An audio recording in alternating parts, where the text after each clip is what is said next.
Hi, I'm Boo, and today is our monthly closeout for October. Very exciting times. We just started using this app called YNAB recently.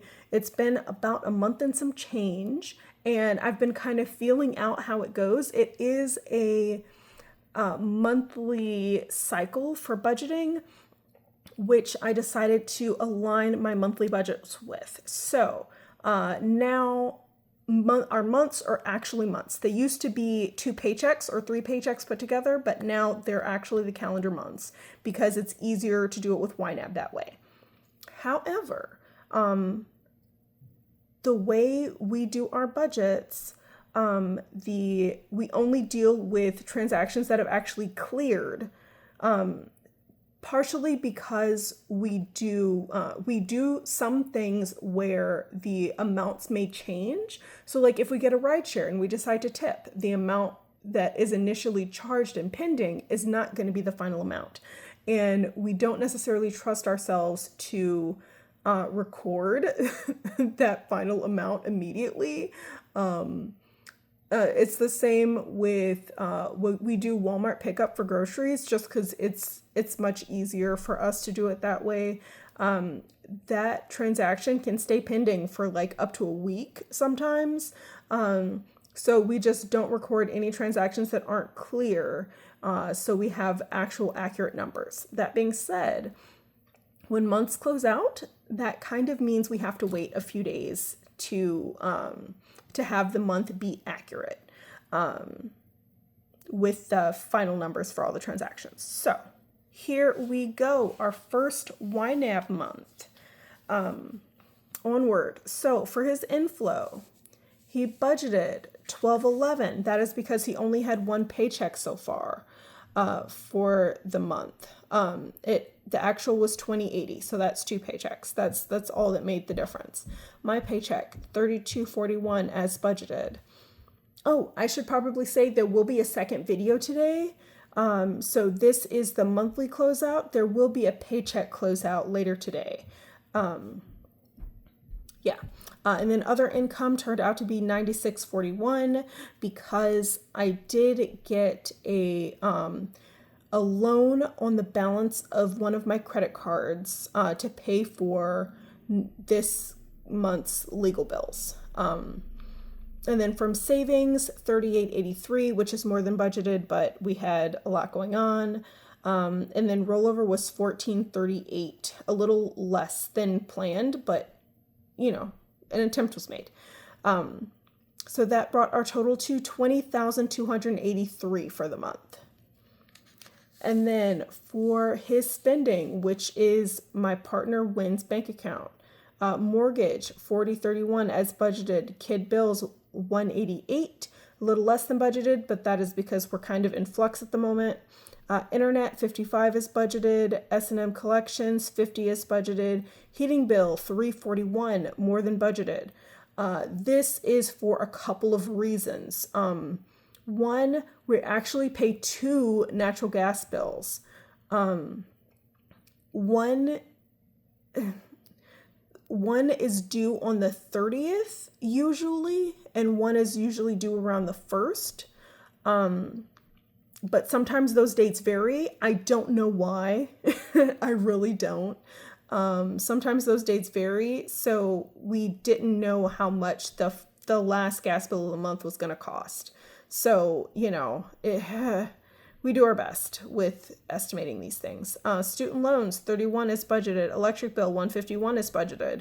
Adventures, $40 is budgeted. Miscellaneous, $225 as opposed to the $100 budgeted. And then his rollover was $13.18. So he took a little out of the rollover that started the month. And then that is a subtotal of $6,430, leaves us with $13,853. Wynn did not save any money this month, so we move on to my spending, which is my checking account. Dining out was $76 instead of the $60 that was budgeted.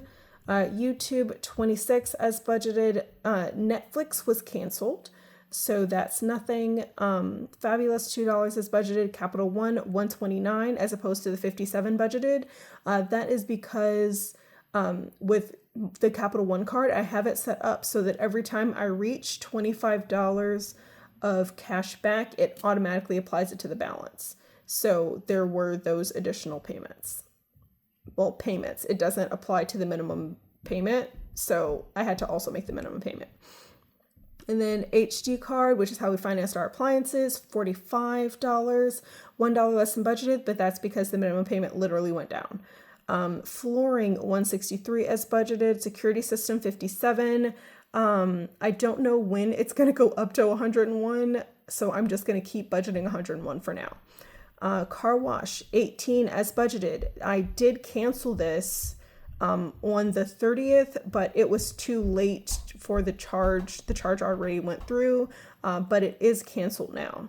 So there will be no car wash going forward. Extra debt, $278 instead of the $300 budgeted. That was because I sent an additional $22. Oh yeah, I forgot about that. I sent an additional $22 to Capital One to cover the interest that was charged, and that's just because I felt weird about not having the balance go down, but I'm going to stop that.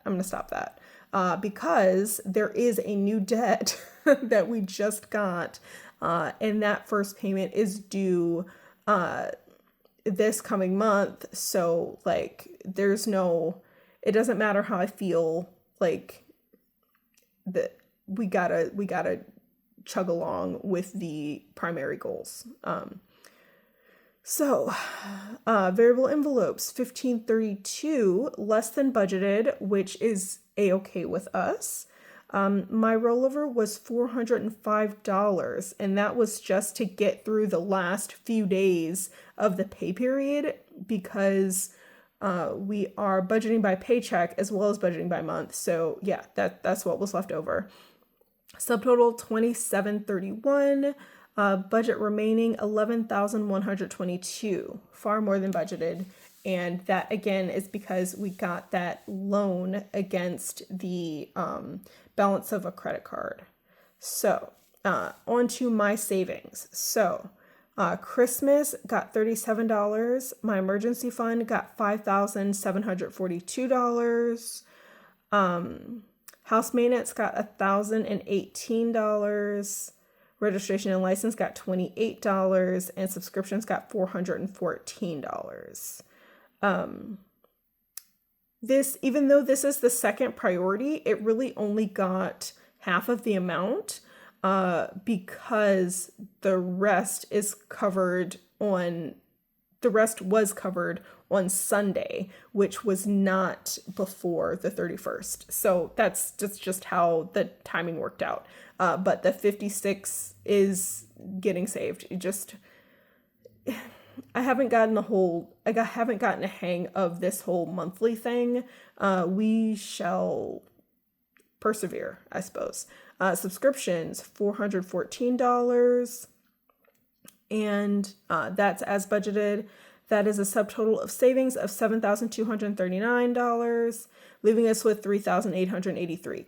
So if I didn't mention that before, this is where the bulk of the personal loan against the balance of my credit card, that's where this went, emergency fund. So this is what's going to pay for the legal bills for November. Is my emergency fund. I didn't want to create a whole category just for legal bills, especially because I don't know how much the legal bill will be, and then I'd have to like move it back somewhere. I didn't want to deal with that. So I just put it in the emergency fund. It was kind of an emergency, when having to go back to court. And this is about his kids, so it's not something that I can discuss. It's not something he should discuss either, because it is ongoing. But it is family court. It's not like, we haven't like gone to jail or anything. Nothing like that. Just family court situations. So that is what's going to pay for the next set of legal bills. Onward to savings spent, which was a lot. So wedding was $2,191 as opposed to the $2,197 that was budgeted. Costco, $130 as budgeted. Insurance, $726 instead of the $752 that's budgeted. We are a-okay with that. I do get a slight discount for having having the insurance like track my phone to see like if I'm texting or calling while I'm driving. If I don't do any of that, I get a discount. So, and also heartbreaking is one of the other things that it tracks as well. So if I'm a good little girl, I get a slight discount on my car insurance. And then gifts was $85. That's Wynn's gift category. My Christmas was $43 and house maintenance $708. So that is a subtotal of $3,883 of savings spent, and that is what was left. So that makes this a zero-based budget, which means every dollar has a job. Every dollar knows where it should be.